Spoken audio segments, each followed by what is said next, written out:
kasih Anda kembali bersama kami pemirsa, dan kita masih akan berbincang bersama dengan Ibu Sulistina Primasuci, Head of Investor Relation Mandiri Utama Sekuritas. Baik, kita lanjutkan Ibu Sulis, begitu ya. Anda katakan bahwa optimisme terkait pemangkasan suku bunga The Fed atau Bank Sentral Amerika Serikat di September mendatang ini masih solid. Itu yang tampaknya juga mendrive bursa saham global banyak yang mencatatkan rekor penutupan tertinggi termasuk indeks harga saham gabungan. Baik, lantas apa yang harus dilakukan kalau benar-benar The Fed memangkas suku bunga? Masih ada waktu berarti kan ke September sampai dengan hari H misalnya. Bagi yang belum memiliki portofolio investasi saham, masih bisa tambah posisi atau sebaiknya seperti apa? Peluang apa yang bisa dimanfaatkan jangka pendek ini? Oke, sampai nanti pengumuman di akhir September, mungkin teman-teman investor bisa memanfaatkan peluang ya, terutama untuk dari sisi investasi jangka panjangnya, teman-teman mungkin bisa perhatikan dari sektor yang terdampak positif dari penurunan suku bunga. Contohnya di sektor perbankan, yang mana kalau kita lihat tarik ke belakang sepanjang tahun 2024 memang cukup terkoreksi lumayan ya, terutama di BBRI dan juga di BBNI. Mungkin teman-teman bisa melihat dari sisi valuasi termurah untuk bisa ada akumulasi ya, karena akan berpotensi ada perbaikan dari sisi kinerjanya meskipun saat ini masih belum terlalu positif dari sisi BRI maupun yang lainnya, tapi teman-teman mungkin bisa mulai cicil akumulasi ya untuk jangka panjangnya. Karena yang akan terdampak paling signifikan tentunya ataupun yang paling sensitif dengan pemangkasan suku bunga itu adalah banking, dan dampaknya adalah yang positif, begitu ya? Betul. Oke, kita lihat rekomendasi saham pilihan dari Mbak Sulis berikut ini. Apakah ada banking, pemirsa? Beberapa saham yang direkomendasikan kami rangkum dalam grafis. Di antaranya ada PNLF direkomendasikan buy. Kemudian disusul pemirsa ada UNTR buy, ada BBRI buy, dan ada PTPP yang juga direkomendasikan buy dengan level-level yang menjadi support dan juga resisten akan kita ulas satu persatu. Kita ke BBRI terlebih dahulu. Semenarik apa saham BBRI? Ya, kalau kita lihat dari sisi trennya ya, memang sejak pertengahan Juni itu sudah ada sinyal positif ya, di mana dari sisi trennya sudah membentuk higher low, yang dimana untuk tren short termnya sudah bullish, itu ada sinyal positif juga, dan saat ini tertahan di support MA 200 yang menjadi krusial juga ya. Jadi kalau mampu bertahan, ini ada sinyal untuk potensi rebound. Terus juga dari sisi kinerja, memang BBRI meskipun tekanan dari credit of cost di bulan Juli, tapi masih cukup positif ya, karena berhasil mencatatkan laba gitu. Jadi masih rekomendasi buy dengan target ke level 5.400. Target ke 5.400 pemirsa ya, dengan stop loss di posisi 5.000 ya? Betul. Oke, ternyata ada stop loss juga ya untuk perbankan? Ya, dari posisi bankan memang kalau memang dia breakdown level 5.000 itu ada sinyal negatif juga untuk short termnya. Jadi tetap harus dibatasi resikonya. Harus tetap dibatasi resikonya meskipun itu adalah perbankan blue chips seperti BBRI ya. Baik, ya. 5125 buy current price? Bisa coba tunggu di level 5.100 sampai dengan 5.050 untuk buy on weakness-nya, karena level support EMA 200 saat ini itu ada di level sekitar 5.080-an. Jadi dekat-dekat 5.100, 5.050 masih bisa untuk buy on weakness. Apa keunggulan BRI dibandingkan perbankan blue chips lainnya begitu ya? Misalnya BCA atau mungkin Mandiri. Mengapa dari 4 emiten Anda hanya memasukkan, mungkin Anda merekomendasikan emiten banking yang lain, tetapi dari kalau disuruh pilih 4 hanya BBRI yang Anda rekomendasikan? Oke, karena saya lihat dari sisi valuasinya ya yang masih menarik gitu, dari sisi perusahaan yang masih mencatatkan laba, terus juga memang stagnannya laba BBRI sepanjang bulan 2024 ini karena memang dari faktor eksternal ya, bukan dari internal perusahaan. Jadi masih dari sisi valuasinya masih menarik, dan kalau kita lihat dari perbankan lainnya seperti BBCA, BMRI itu dari sisi harga dan juga valuasi sudah cukup mahal gitu. Jadi saya lihat masih yang menarik dari sisi valuasi maupun dari sisi teknikalnya itu masih di BBRI. Baik, jadi segi valuasi ada yang menarik, kita lihat pergerakan harga sahamnya, tapi ternyata mungkin secara valuasi juga sudah cukup tinggi begitu ya. Jadi peluang kenaikannya mungkin agak terbatas. Oke, itu dia untuk BBRI. Kita beralih ke rekomendasi Anda berikutnya adalah PNLF. Ya, PNLF memang ini sentimen grup ya yang di hari kemarin cukup ramai, yang dimana ini saham-saham grup Panin kompak menguat seperti di PNBN, PNIN, PNLF, Cevin. Ini jadi trigger juga untuk di hari ini bisa ada lanjutan penguatan untuk teman-teman trading buy atau swing ya.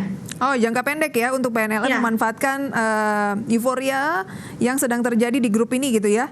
Betul. Baik, Anda bilang ada peluang ke 470 dengan stop loss 428. Memang ini range-nya pendek karena memang hanya untuk trading ya. Betul. Memanfaatkan swing. Baik, Anda yang suka jangka pendek mungkin bisa menyimak PNLF. UNTR. Oke, UNTR memang kalau dari segi tren ini udah uptrend ya teman-teman, dari teman-teman investor sejak bulan Juni kita tarik, dan juga kalau kita lihat sudah mampu breakout level resisten kuat 26.000. Ini juga ada sinyal dividen interim ya yang akan potensi dibagikan itu di bulan Oktober, yang mana melihat dari si historisnya. Jadi sampai dengan bulan Oktober mungkin teman-teman yang dividen hunter bisa perhatikan untuk akumulasi di UNTR dengan target terdekat itu ke level 28.000. 28.000 target terdekat Ya, untuk 28.500. cocok untuk Anda yang dividen hunter. Dalam 1 bulan terakhir sudah menguat 6%, 1 minggu terakhir 1,5%. Masih ada peluang ya di UNTR paling tidak sampai 28.500, batasi resiko 26.900 ya.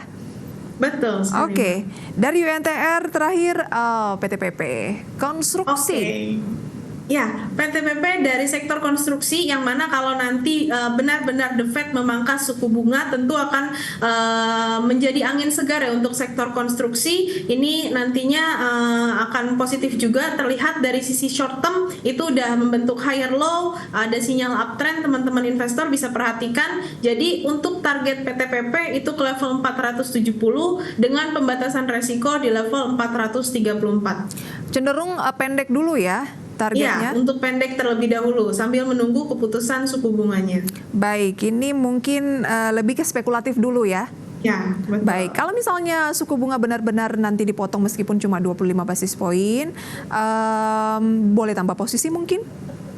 Untuk saat ini boleh ya, dengan posisi di antara sektor konstruksi memang PTPP yang masih mencatatkan laba gitu. Jadi teman-teman mungkin bisa untuk tambah posisi. Baik, seberapa jauh korelasi antara konstruksi dan pemangkasan suku bunga Bank Sentral Amerika? Ya, korelasinya cukup besar ya, karena kan selain dari si perbankan, sektor properti dan sektor konstruksi itu juga menunggu bagaimana tingkat suku bunga mulai diturunkan. Karena kalau melihat selama 1 tahun terakhir dengan suku bunga yang tinggi, ini masih dari trennya itu masih negatif gitu. Jadi kalau kita lihat dengan adanya penurunan suku bunga tentu akan menjadi positif ya ke sektor konstruksi, properti maupun perbankan. Oke, karena mungkin ada pendanaan juga dari perbankan seperti itu ya.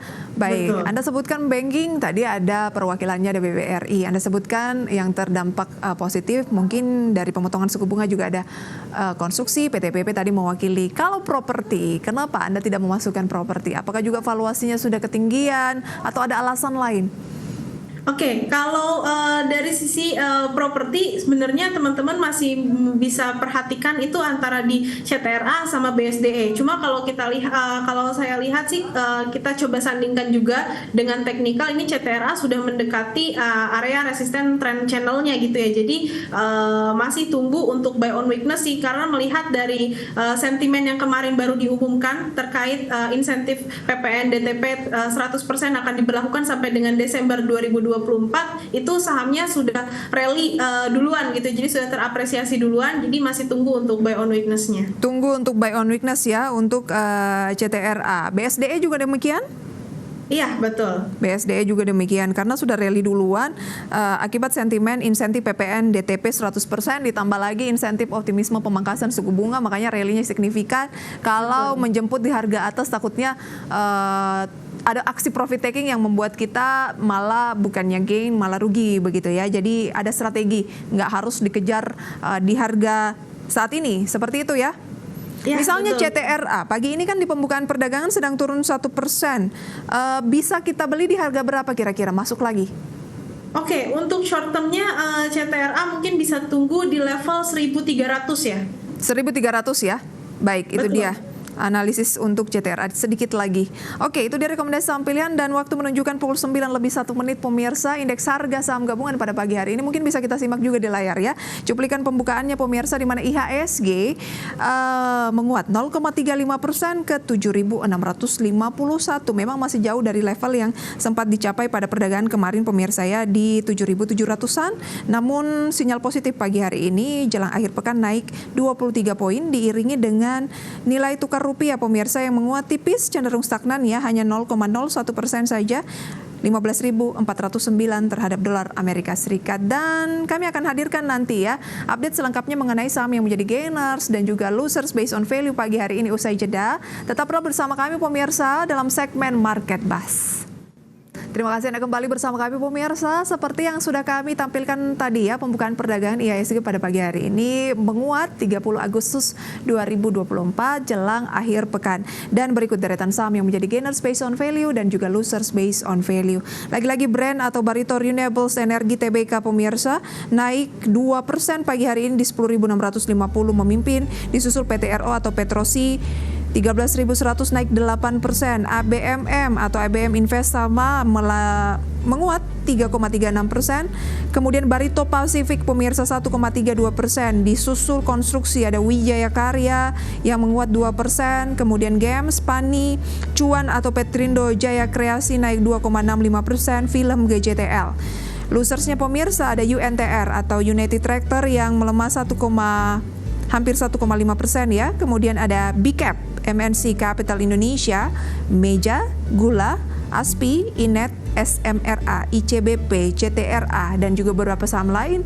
Seperti Anda bisa simak di data RTI Anda mungkin masing-masing. Itu dia pemirsa update pembukaan perdagangan.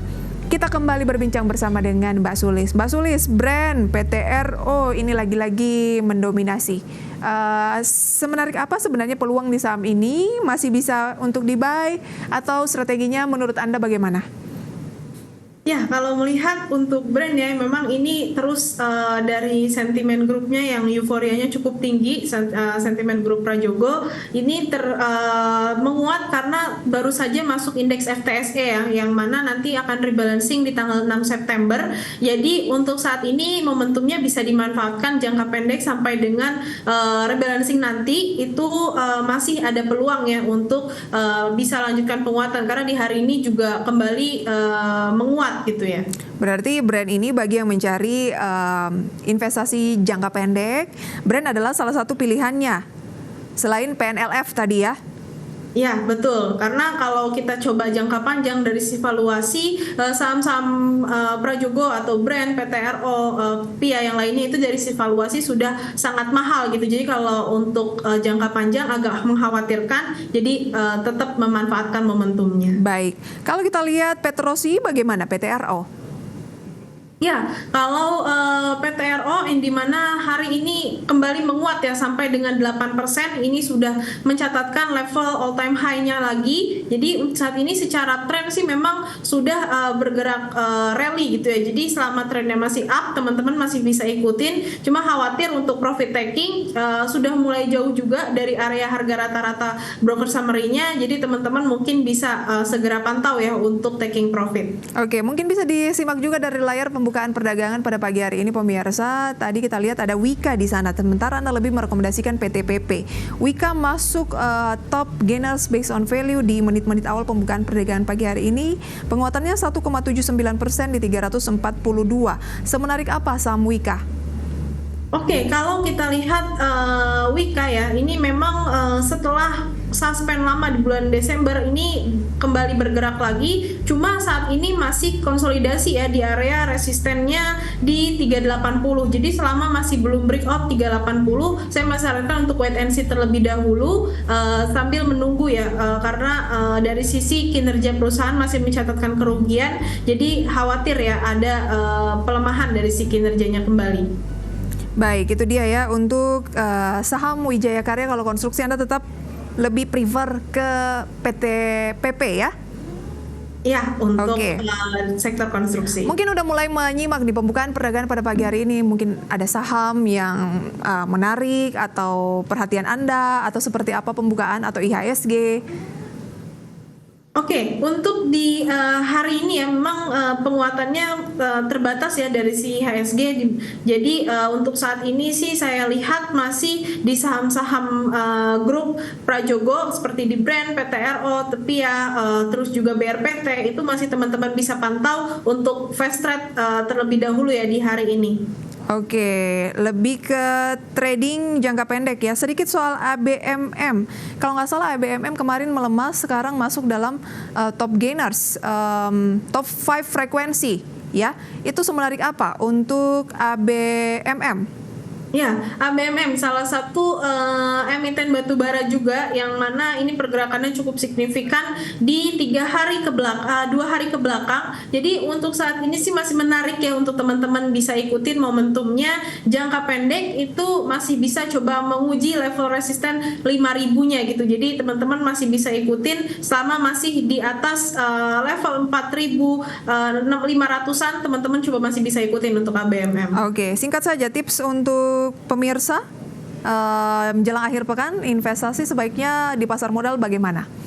Oke, kalau untuk tips teman-teman investor berinvestasi di pasar modal, teman-teman terutama untuk yang lebih ke jangka panjang, itu teman-teman harus tetap melihat dari sisi bagaimana bisnis perusahaannya, bagaimana sisi kinerjanya selama berapa tahun ke belakang, baru kita menentukan masuknya itu berdasarkan level terbaik dari sisi harganya ya, melihat dari sisi teknikalnya. Jadi memang perlu ada dua analisis yang disandingkan dari si fundamental maupun teknikal, kecuali teman-teman yang trader atau harian itu teman-teman mungkin bisa masuk ke seluruh saham, cuma tetap membatasi level resikonya. Baik, terima kasih Mbak Suli sharing informasinya, rekomendasinya pada pagi hari ini. Tapi kami ingatkan kembali pemirsa, keputusan investasi sepenuhnya kami kembalikan ke tangan Anda ya.